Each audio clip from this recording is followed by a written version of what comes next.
ನಮಸ್ತೆ ಎಲ್ಲರಿಗೂ ಕುಟ್ಟೀಸ್ ಕುಕ್ಕಿಂಗ್ ಚಾನಲ್ಗೆ ಸ್ವಾಗತ. ಇವತ್ತು ನಾನು ರುಚಿಕರವಾದ ಹಿತ್ಕಿದ ಬೇಳೆ ಸಾರು ಯಾವ ರೀತಿಯಲ್ಲಿ ಮಾಡೋದು ಎಂದು ತೋರಿಸ್ತಾ ಇದ್ದೀನಿ. ಸೊ ಇವಾಗ ಅವರೆಕಾಯಿ ಸೀಸನ್ ಆಗಿರೋದ್ರಿಂದ ಪ್ರತಿಯೊಬ್ಬರು ಇವಾಗ ಹಿತ್ಕಿದ ಬೇಳೆ ಸಾರು ಅಥವಾ ಅವರೆಕಾಯಿ ಸಾರು ಮಾಡಿ ನೋಡಿರ್ತೀರ. ಸೊ ಇವಾಗ ಈ ಸ್ಟೈಲಲ್ಲಿ ಮಾಡಿ ನೋಡಿ. ಸೊ ಇವೆಲ್ಲ ಮಿಕ್ಸಿಗೆ ರುಬ್ಕೊಳ್ಳೋ ಅಂಥ ಪದಾರ್ಥಗಳು ಇಷ್ಟನ್ನು. ಸೊ ಇದು ಯಾವ್ಯಾವು ಅಂತ ತೋರಿಸ್ತೀನಿ. ಮೊದಲಿಗೆ ನಾನು ಇಲ್ಲಿ ಒಂದು ಈರುಳ್ಳಿ ತೊಗೊಂಡಿದ್ದೀನಿ, ಮತ್ತು ಶುಂಠಿ ಬೆಳ್ಳುಳ್ಳಿ, ಆಮೇಲೆ 2 ಟೊಮೆಟೊ, 1 ಇಡೀ ಕೊತ್ತಂಬರಿ ಸೊಪ್ಪು, ಮತ್ತು 1/4 ಟೀ ಸ್ಪೂನ್ ಅರಿಶಿನ, 4 ರಿಂದ 5 ಚಕ್ಕೆ ಲವಂಗ, 1 ಇಡೀ ಕಡಲೆಪಪ್ಪು, 1 ಟೇಬಲ್ ಸ್ಪೂನ್ ಗಸಗಸೆ, 1 tablespoon chilli powder, 1 tablespoon ಧನಿಯಾ ಪೌಡರ್ ಇಷ್ಟನ್ನು ತಗೊಂಡಿದ್ದೀನಿ. ಮೊದಲಿಗೆ ಒಂದು ಕಡಾಯಿಗೆ 2 ಟೇಬಲ್ ಸ್ಪೂನ್ ಎಣ್ಣೆಗೆ ಈರುಳ್ಳಿಯನ್ನು ಸೇರಿಸ್ಕೊಂಡು ಚೆನ್ನಾಗಿ ಫ್ರೈ ಮಾಡ್ಕೋಬೇಕು. ನೆಕ್ಸ್ಟು ಶುಂಠಿ ಬೆಳ್ಳುಳ್ಳಿ ಹಾಕೋಬೇಕು. ಇದನ್ನು ಚೆನ್ನಾಗಿ ಫ್ರೈ ಮಾಡ್ಕೋಬೇಕು. ಅದ ನಂತರ ಟೊಮೆಟೊವನ್ನು ಸೇರಿಸ್ಕೋಬೇಕು. ಇದನ್ನು ಫ್ರೈ ಮಾಡ್ಕೋಬೇಕು. ನೀವು ಯಾವಾಗ ಹಾಕ್ಕೊತೀರಾ ಅದನ್ನು ಒಂದು 2 ಮಿನಿಟ್ಸ್ ಫ್ರೈ ಮಾಡ್ಕೋಬೇಕು. ಮತ್ತು 1 ಇಡೀ ಕೊತ್ತಂಬರಿ ಸೊಪ್ಪು, ಮತ್ತು ಚಕ್ಕೆ ಲವಂಗ, ಕಡಲೆಪಪ್ಪು ಹಾಕ್ಕೊಂಡು ಚೆನ್ನಾಗಿ ಫ್ರೈ ಮಾಡ್ಕೋಬೇಕು ಮತ್ತೊಂದು ಸಲ.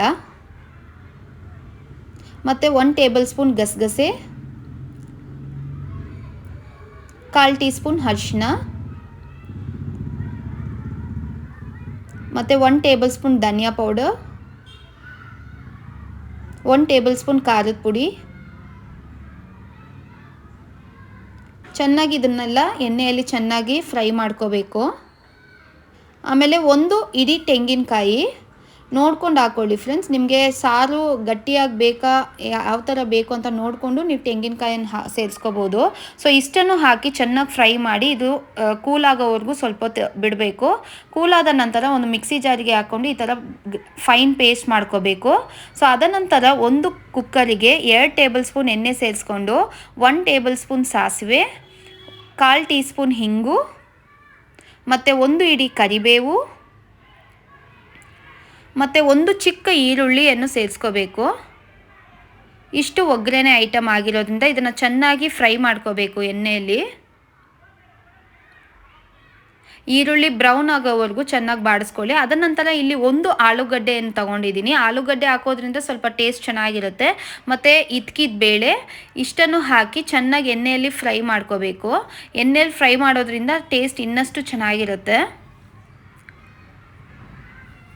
ಮತ್ತು ರುಚಿಗೆ ತಕ್ಕಷ್ಟು ಉಪ್ಪು ಚೆನ್ನಾಗಿ ಫ್ರೈ ಮಾಡ್ಕೋಬೇಕು ಇದೇ ರೀತಿಯಲ್ಲಿ. ಆದ ನಂತರ ನಾವು ರುಬ್ಬಿಟ್ಕೊಂಡಿಟ್ಟಿರುವ ಮಸಾಲವನ್ನು ಇದಕ್ಕೆ ಸೇರಿಸ್ಕೋಬೇಕು. ಸೇರಿಸ್ಕೊಂಡು ಮತ್ತೊಂದು ಸಲ ಕಲಿಸ್ಕೊಂಡು ನೀರು ನಿಮಗೆ ಎಷ್ಟು ಬೇಕು ಅಂತ ನೋಡಿಕೊಂಡು ನೀರನ್ನು ಸೇರಿಸ್ಕೋಬೇಕು. ಸೊ ನೀರನ್ನು ಸೇರಿಸ್ಕೊಂಡಿದ್ದ ನಂತರ ಮತ್ತೊಂದು ಸಲ ಚೆನ್ನಾಗಿ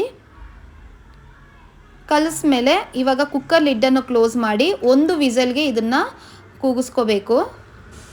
ಕೂಗಿಸಿದ ನಂತರ ನೋಡಿ ಇವಾಗ ಸಾಂಬಾರು ರೆಡಿ ಆಯಿತು. ಈ ರೀತಿ ಒಮ್ಮೆ ನೀವು ಟ್ರೈ ಮಾಡಿ ಫ್ರೆಂಡ್ಸ್. ಸೊ ಈ ವಿಡಿಯೋ ಏನಾದರೂ ನಿಮಗೆ ಇಷ್ಟವಾದರೆ ಒಂದು like, share, comment and subscribe ಮಾಡ್ಕೊಳ್ಳೋದು ಮಾತ್ರ ಮರಿಬೇಡಿ ಫ್ರೆಂಡ್ಸ್. ಎಲ್ಲರಿಗೂ ಧನ್ಯವಾದಗಳು.